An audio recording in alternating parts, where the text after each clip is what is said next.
Everybody, thanks so much for listening. If you're a first timer, please subscribe to our podcast. We interview amazing people that are doing amazing things and have done amazing things all around the country and even around the world. So thanks so much.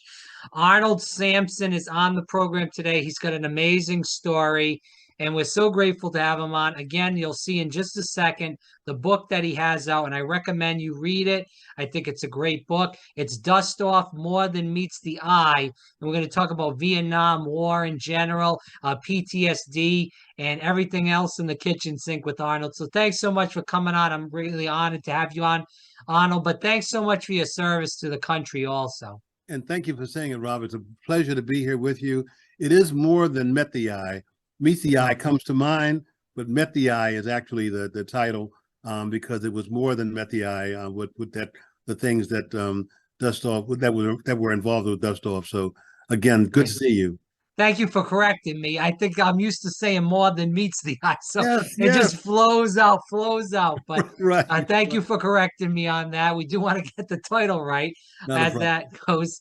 But let's talk about this. So, we did kind of talk about, you know, I guess a very, very brief introduction about what's the book. Right. But let's talk about yourself, Arna. Can you give the audience a little bit about you in general, and we'll start the conversation there. I'll be glad to. I was born in Baltimore City, went to public schools in Baltimore, and then when I finished high school, I enrolled in Morgan State College, it's now Morgan State University, a local school, but I did live on campus, and I majored in psychology. But I also, because, well, any able-bodied male in the first 2 years of college was expected to participate in ROTC, and I did. But in addition to the required drills and classroom instruction, I was also on the college rifle team and on the ROTC rifle team. Same group of guys, except that when we competed against other ROTC departments, only the guys who were enrolled in ROTC could be competing. But I did rather well. I was actually the co-captain of the team and then captain of the team. They liked me. ROTC people liked me, and they invited me to participate in the advanced corps. Make a short story long. 4 years of ROTC, decided that my major was most compatible with being a part of the Medical Service Corps of the United States Army, MSC, and that was that branch has a headquarters in San Antonio, Texas, at Fort Sam Houston. Went to branch school 2 months. The way that most branches do it, they want their new officers to come to branch school to learn about the branch and to get their first assignment. I did that, and during that 2 months, they showed me a hypnotic propaganda film on Dustoff, and I thought it looked so heroic, and I thought, oh my God, this looks so good. And at the end of the film, it was maybe 23 young lieutenants and one captain in that class. At the end of the film, they said, "Who wants to volunteer for flight training?" Well, I would speculate, Rob, that 13 hands went up, but of the 13 hands, 6 of us qualified ultimately to go to the training in terms of a medical clearance, and also they may have given us a small aptitude test. 6 of us went to flight school, and ultimately 4 of my classmates, my MSc officer classmates, 4 of us of the 6 who went to flight school went to Korea. 2 of us, myself and a fellow named Jerry Tyrus Lee, may he rest in peace, went to Vietnam. 1 of us came home. I figured that I kind of had a sense of what Dustoff was all about, but there was no special Dustoff training in the 8 months of regular aviation training. I'm sorry for the sound in the background. That sound, by the way, is a clock given to me by the aunt of a young man who died in my unit. Wow. And his name was Michael DeBolt, and he was. Is it a grandfather clock or? It's a countertop musical clock that chimes on the hour, and I love the chime. I love the sounds. It's very soothing, and so. But after when I came back to the States I wrote a tribute to this young man because he drowned in the South China Sea, and I wrote it. He's discussed in my book that incident, but I wrote a tribute on the virtual Vietnam virtual wall that's online, and thinking that that was done in 2008, thinking that someone in his family might actually see that tribute, because I didn't think they knew the details of his passing, what had happened. And we had to send a letter through channels to say when a man is missing. It's kind of a pretty standardized text that's delivered by an officer back in the States. And I wasn't satisfied with what it said. And so I wanted them to know the particulars of what happened. And that was 2008. I figured by 2009, I'd hear something. Didn't hear a peep. 2018, I get an email or a phone call, which one of the two.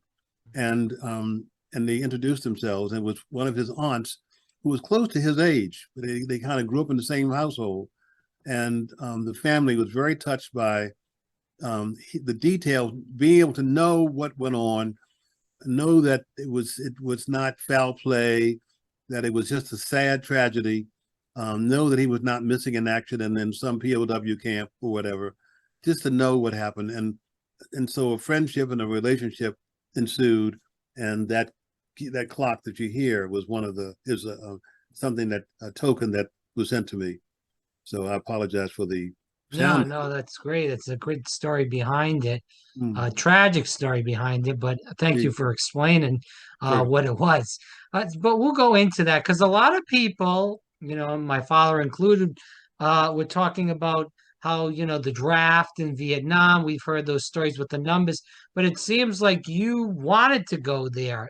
Is that correct? Or Well, the reality is, I wish I had thought it through deeply, but sure, maybe I would have still followed the same course. But I wanted to learn how to fly, and I thought that maybe um, doing that medical helicopter evacuation helicopter mission would be an interesting thing to do. Turns out I was right. What I didn't factor in was the fact that I was flying an unarmed helicopter, and so no machine guns, no miniguns, no rockets, no grenade launchers.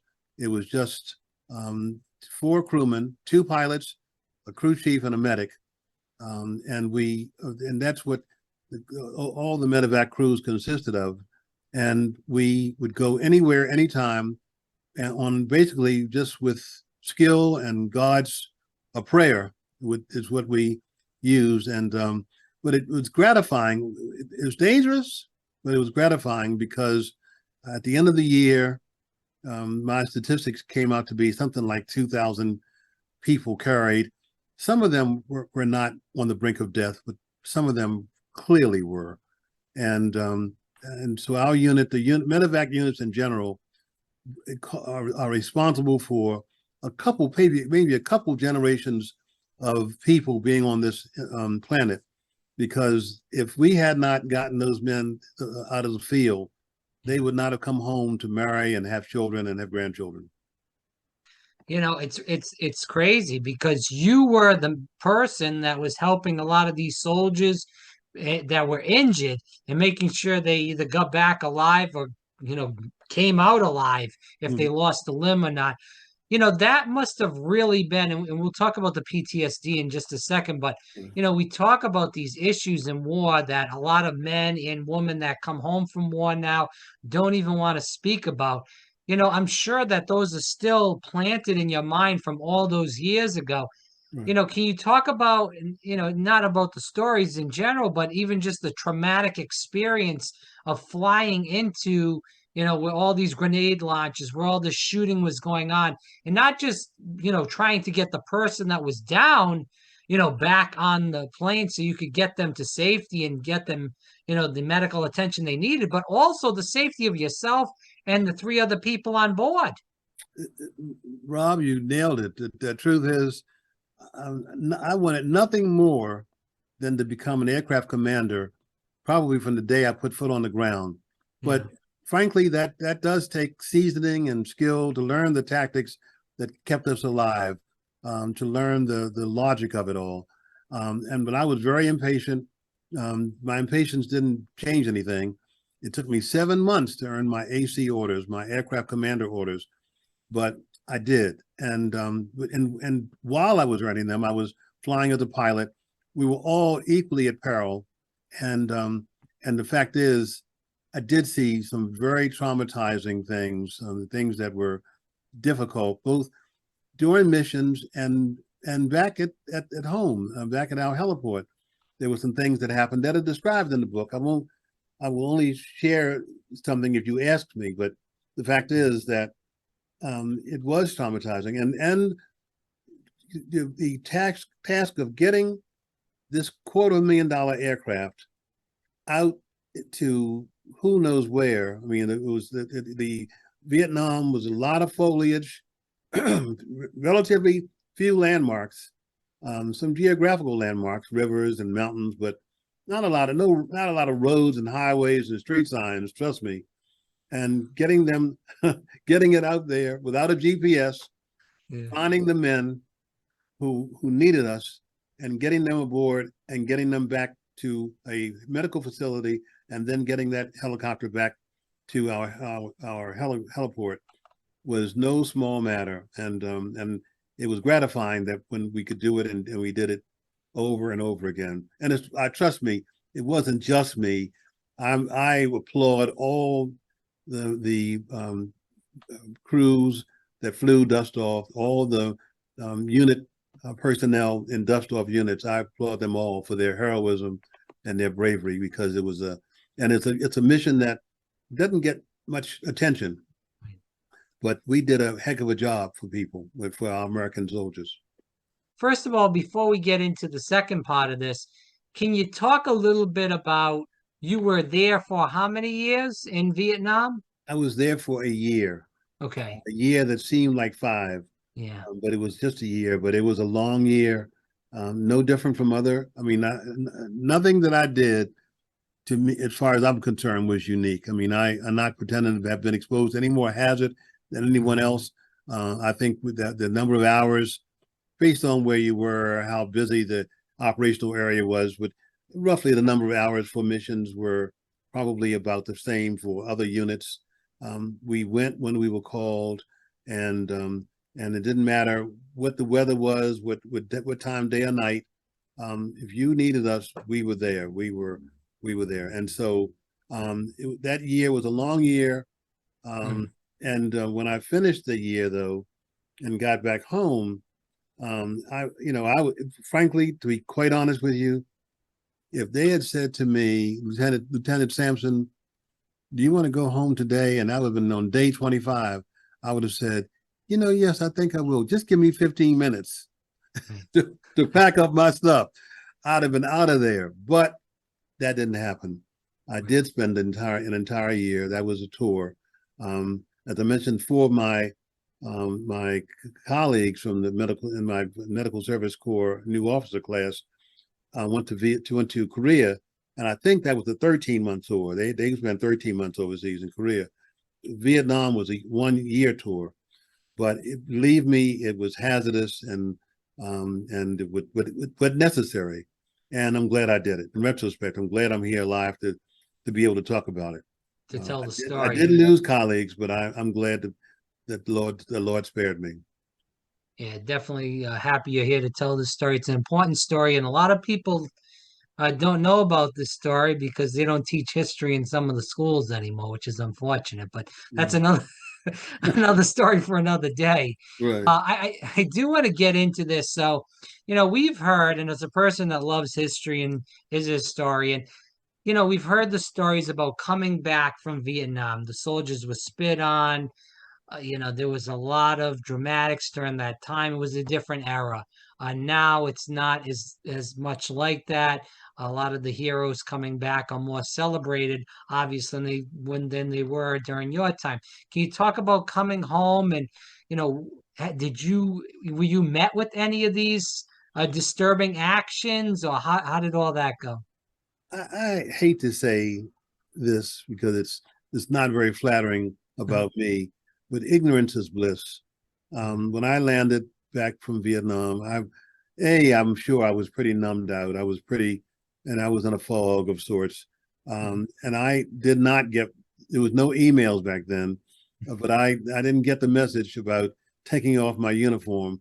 So when I landed back in Washington State, I did get a commercial flight back to Maryland.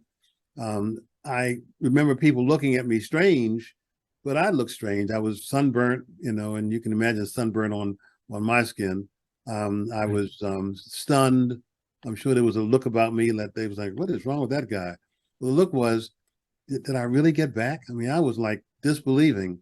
But anyway, I remember Hare Krishnas being in the airports, but I don't remember. No one said anything or did anything negative to me. But I have a very, very valued colleague who said as soon as he got back, he had the word and he took off his uniform and put on civilian clothes. The reception was really cool. It was beyond cool. It was cold. But having not been in a war before, I didn't know that a different reception was possible until Desert Storm happened years later. And when those veterans came home from Desert Storm, and they were welcomed to a ticker tape parade on Wall Street, I couldn't believe it, and I didn't see it coming, but I cried, and because I was shocked. I mean, I was like, "Oh my God, that's what we didn't get." The only person I can recall being happy about my return was my mother. I hate to say it, but not even the girlfriend I left with when I went overseas. By then, I'm sure she was somebody else's girlfriend, Oh, and who could jeez. blame her? You know, I I mean, hear you. you No, know. But yeah, sorry, Mike. no, Rob. no, no. Go ahead.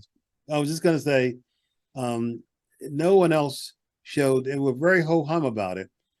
I found I got more love on my way on to going to reporting for active duty than I ever got coming back. People misunderstood what we were doing in Vietnam. They were just cool to the war, and so it was cold. To this day, I'm still a Marylander. I still live in Baltimore, Hmm. and if I have my Vietnam veteran cap on and another vet sees me who doesn't know me, he'll say, "Welcome home, brother." Yeah, We're still welcoming each other home 55 years later, right. um, It's and terrible. and frankly, it does hurt. To be honest with you, Now, have you been to uh the wall over in DC? I assume you have. No? I I couldn't do it. I couldn't Okay. I couldn't do it. I couldn't do that. I could do the Vietnam virtual wall, which you only see parts of Yeah. it. You don't see it is an entirety. But the real wall, I don't know emotionally how I could handle that because I do have I had friends who did die, and Right. it would just be too impactful for me to do that. Frankly, I'm not trying to give anything a plug, but Rob, Sure. there's a movie that's coming out on the 23rd of November here in Maryland called Okay. Devotion, and it shows a pilot. And when I saw the previews of that movie, my stomach turned over because I kind of thought I knew what he had gone through. And so the point is, the war was impactful. It did leave serious pain for those who experienced it. I don't know that anyone who went to Vietnam was safe. I don't care where you worked or what your job was. As far as I'm concerned, everyone was a warrior. And some of those warriors ended up being heroes. And the movie is Devotion, and it's coming out on the 23rd. And Yeah, is that it's about specifically a in? pilot who looks like me. Only the guy's built much better than I am. Jonathan Major stars in it. Not hard to be built much better than I am, but he is a Navy fighter pilot, Mhm. and I know what his experience had to be. It just had to be awesome. Okay. Well, people should look into that, Mm, uh, and we'll check that out. I mm, want to go into a little bit more about the PTSD. A lot of people don't really know what that's about. They hear about it, right. but they don't really know. And I think the only way people, and you kind of talked about this, Arnold, throughout the program, the only people that really know what happened in Vietnam, what happened in Iraq or Afghanistan, are the people that were there, or the people that have served in a different place, such as you with Vietnam. Maybe you could talk to somebody that had, similar issues in Iraq or Afghanistan because they went through traumatic experiences such as you did. Can you tell the audience what is PTSD and kind of the things that you and other veterans go through that deal with this very serious issue? Post-traumatic stress disorder is a real thing. It's a real condition. I believe that right now there are entities out there trying to determine if there are biomarkers in the blood, which will once your person's been traumatized, which you can find. I mean, if you've had a heart attack, and they do a blood draw, and in that blood they'll look for enzymes that are proteins that to know that you've had a heart attack. If you have prostate cancer, there's something called prostate specific antigen that you can find in the blood, and it tells that you have prostate cancer. Cancer growing in prostate cells are producing cancer. Prostate cancerous cells are producing growing in your body. I believe that trauma may leave a residue, but whether it does or doesn't in terms of the blood work, the fact is you get exposed to something that's different, that's impactful, that's scary, that's deeply moving. You don't get over it easily. You think you do, but you don't. And so things that happened to me stayed on my mind. I didn't realize it, Rob, when I came back. I think for the first 2 years after I got back, I was still counting my fingers and toes, making sure that they're thinking to myself, were they really there? I mean, I didn't realize I was doing that, but I was. I was in disbelief that I had survived that experience. I never took it for granted that I would get back.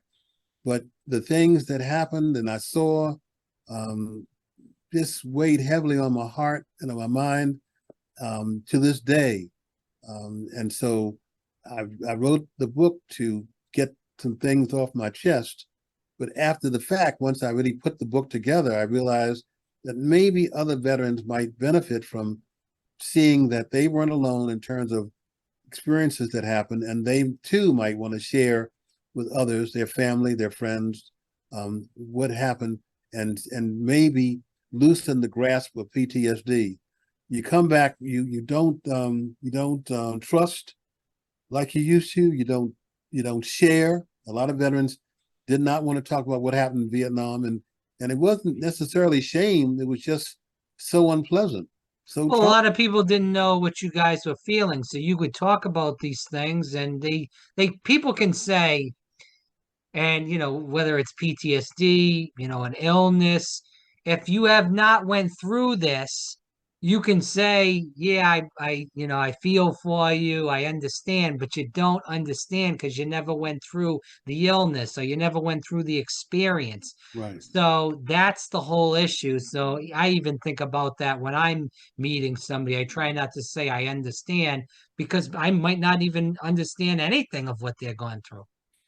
Well, it's so true, so true. And the fact is, out of deference to many veterans, family members and loved ones Right. didn't Don't ask know. them what was going on, thinking they were being sensitive.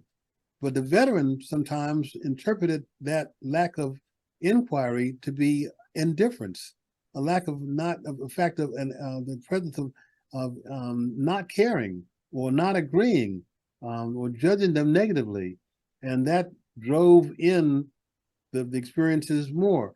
I mean, I believe I had 800 over 800 combat missions, um, Hmm.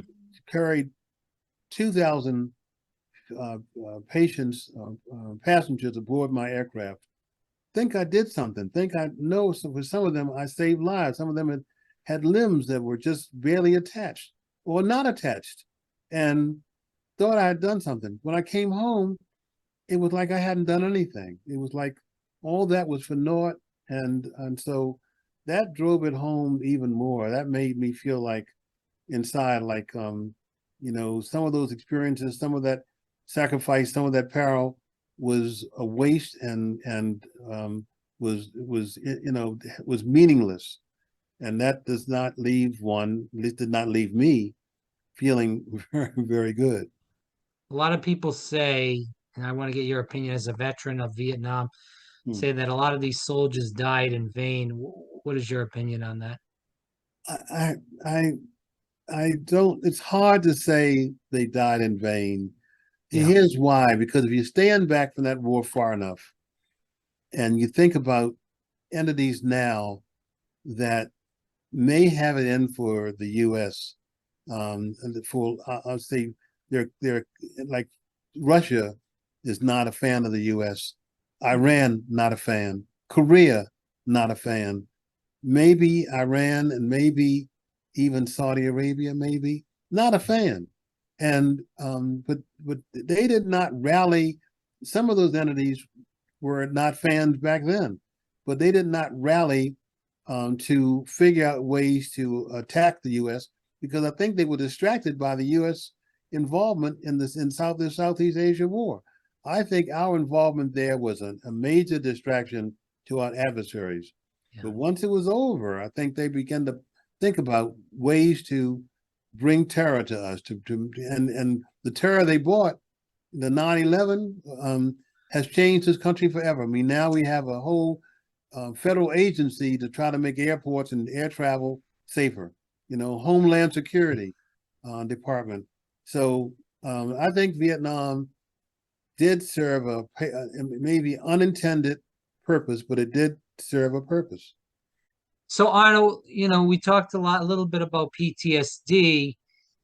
When did you know personally that you had some sort of, I don't know if the correct terminology would be issue or feelings of PTSD? When did you start to see that? And also, when you saw it, when did you know it's time to get help and how to get help, of course, too? I I found myself feeling distrust of institutions, distrust of the government somewhat.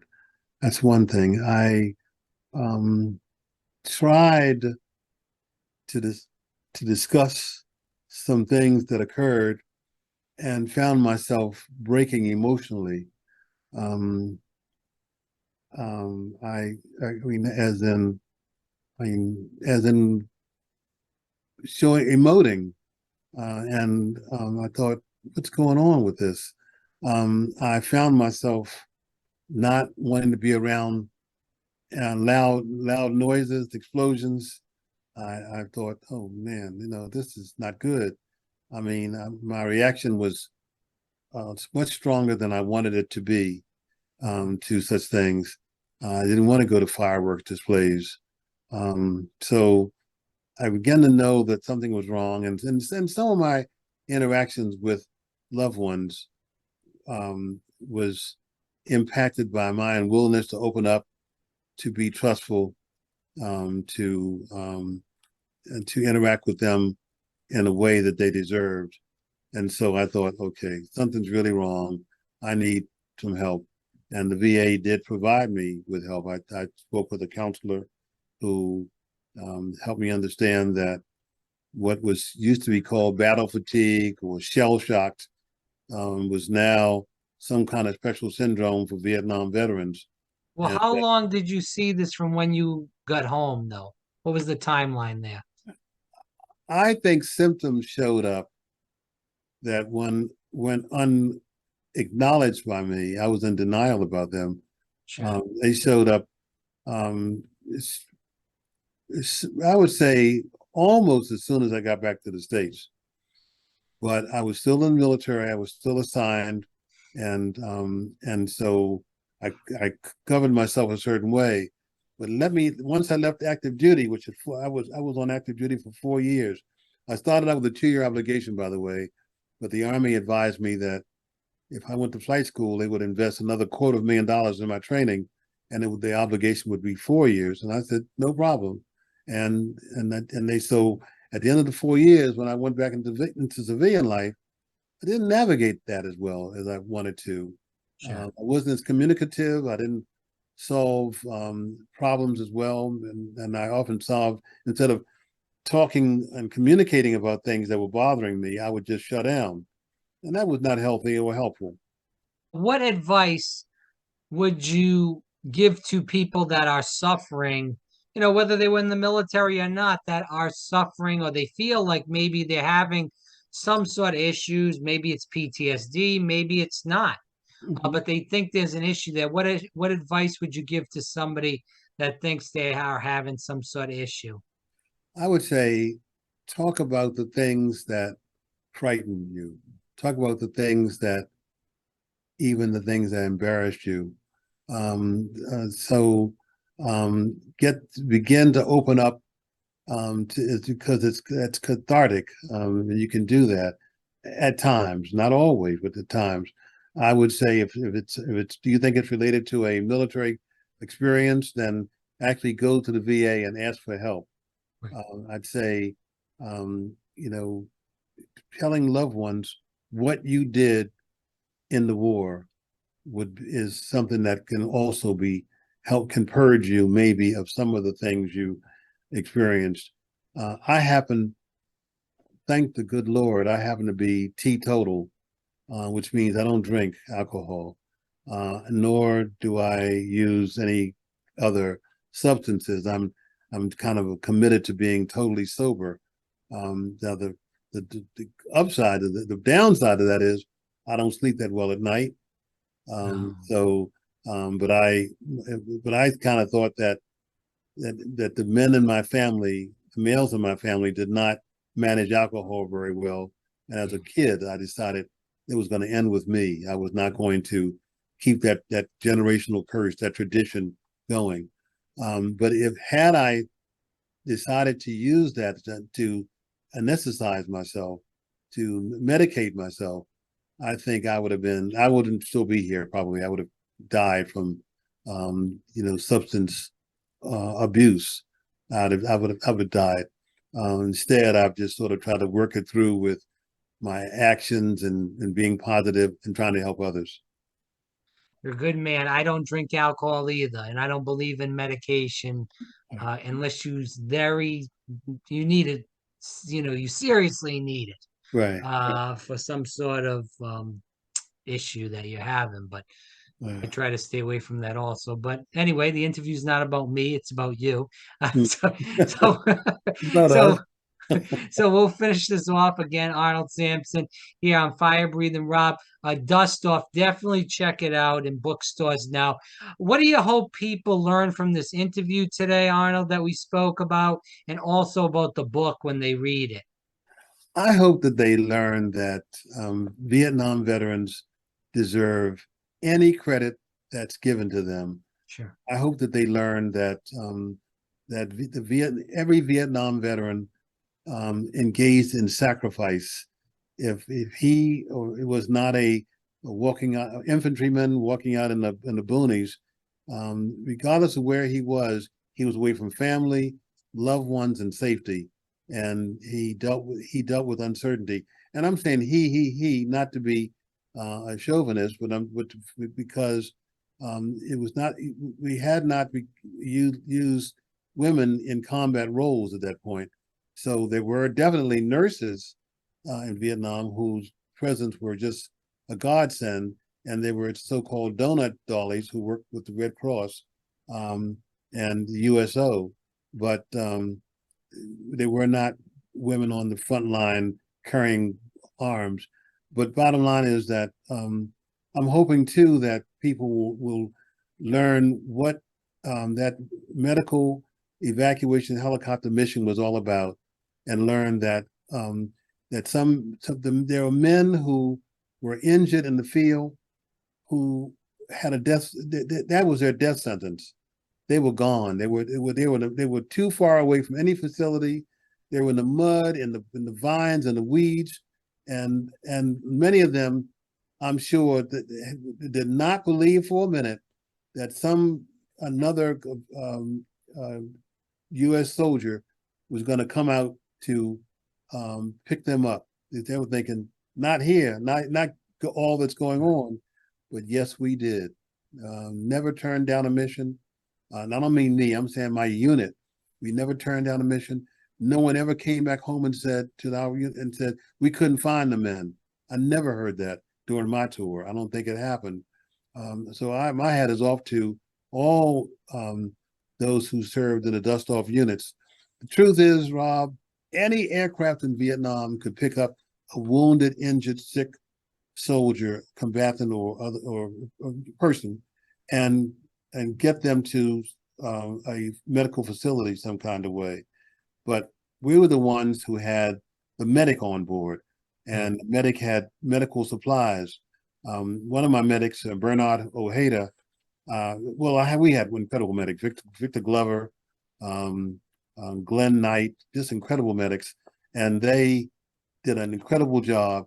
I used to think of Ojeda, who didn't have much to say. I didn't know if the guy disliked me or what, but he didn't have much to say. But I thought his work spoke for him. And later on, I said, that guy must have had 13 hands, because, I mean, he kept people alive and patched up who surely would have died without his skills.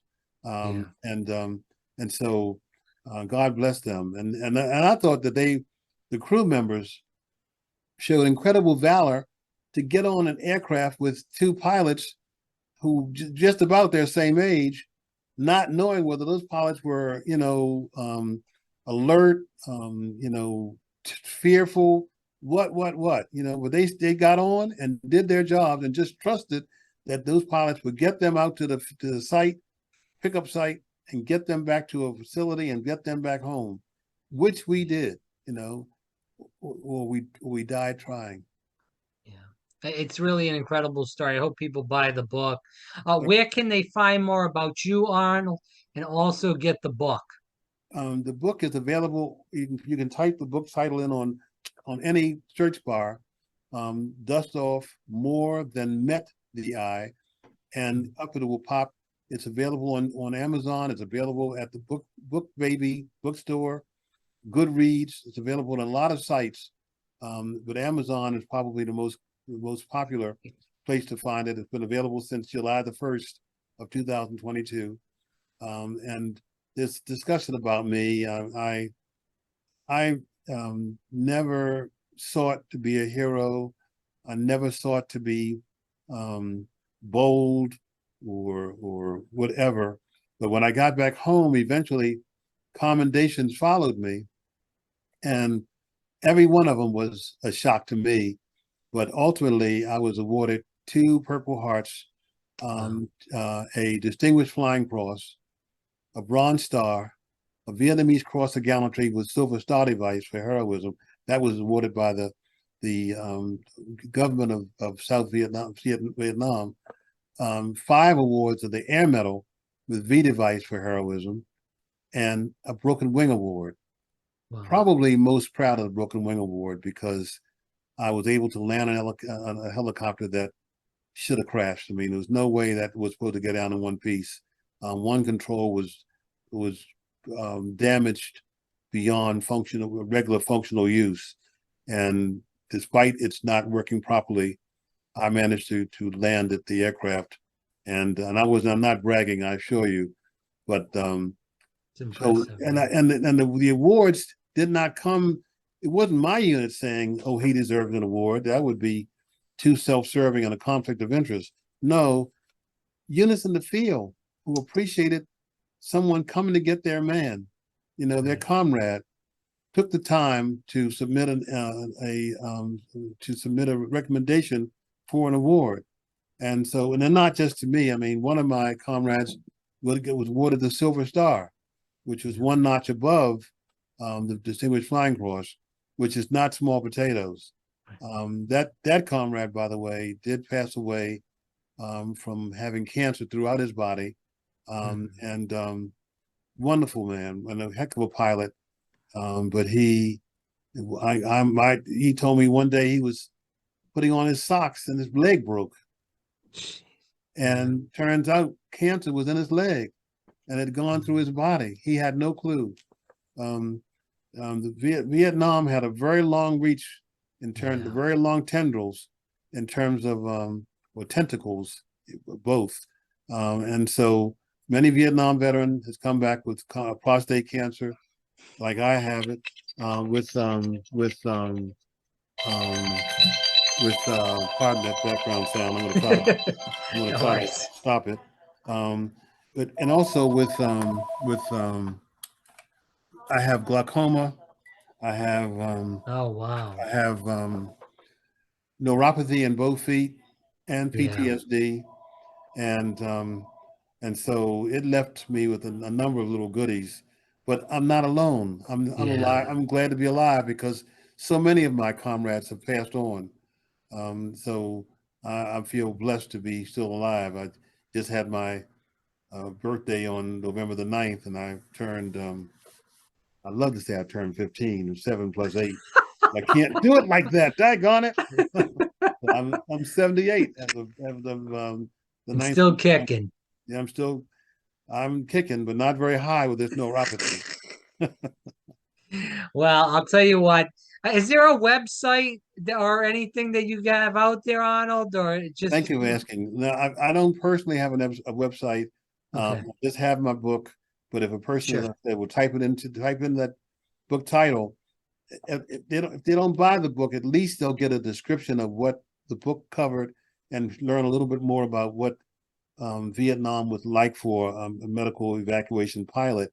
And there Mhm. are some libraries that maybe have ordered the book. So, so again, I don't by any means consider myself to be unique, Rob. The Yeah. fact is, what I believe though is that every veteran had stories just like mine. It's just that I took the time to write them down, and Sure. hopefully, I did so in a coherent manner that is readable. And I've been told it's an easy read. Right. And Christmas is coming. So if you have a veteran that's, whether they were in the Army, Navy, Marines, whatever they were in, it's a good story for them to read that they might enjoy. So I'm sure they Thank you, will thank you, enjoy. So definitely check it out again. Dustoff, More Than Met the Eye. Arnold Sanpson, thanks so much for your time. I thank really you, Rob. appreciate it. And we look forward to having you on again down the road. Thank you. It was a joy talking with you. Thank you for taking the time to interview me, and good luck to you and this and in future broadcasts, podcasts.